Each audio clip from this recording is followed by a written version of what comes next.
ఎప్పుడు చేసే పద్ధతిలో కాకుండా చింతకాయ పండు మిర్చి పచ్చడిని ఇలా ఒక్కసారి చేసి చూడండి. ముద్ద ముద్దకు రుచి అదిరిపోతుంది.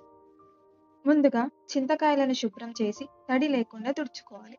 ఇప్పుడు ఒక గిన్నెలో 2 టేబుల్ స్పూన్ల ఆయిల్ వేసి చింతకాయలు వేసి 5 నిమిషాల పాటు మూతబెట్టి ఉడికించాలి. ఇలా చేస్తే చింతకాయల పొట్టు చాలా సులభంగా వచ్చేస్తుంది. చల్లారిన తర్వాత పొట్టు తీసి తగినంత ఉప్పు వేసి కచ్చా పచ్చాగా దంచి ఒక బాక్స్‌లో స్టోర్ చేసుకోవాలి. అలాగే కేజీ పండు మిరపకాయలను కూడా శుభ్రం చేసి, ఉప్పు కలిపి గ్రైండ్ చేసి విడిగా స్టోర్ చేసుకోవాలి. మరుసటి రోజు మనం నిల్వ చేసిన చింతకాయ ముద్ద నుండి గింజలు తీసి రోట్లో గానీ, మిక్సీలో గానీ మెత్తగా గ్రైండ్ చేసుకోవాలి.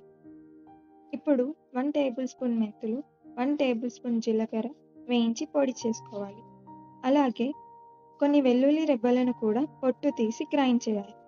చివరిగా పోపు కోసం నూనె వేడి చేసి ఆవాలు, జీలకర్ర, వెల్లుల్లి పేస్ట్ వేసి వేయించాలి.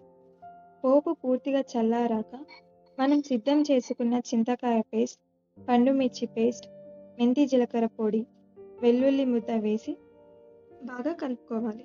అంతే, ఎంతో రుచికరమైన చింతకాయ పండు మిర్చి పచ్చడి రెడీ. వేడి వేడి అన్నంతో తింటే అద్భుతంగా ఉంటుంది. మీరు కూడా తప్పకుండా ట్రై చేయండి.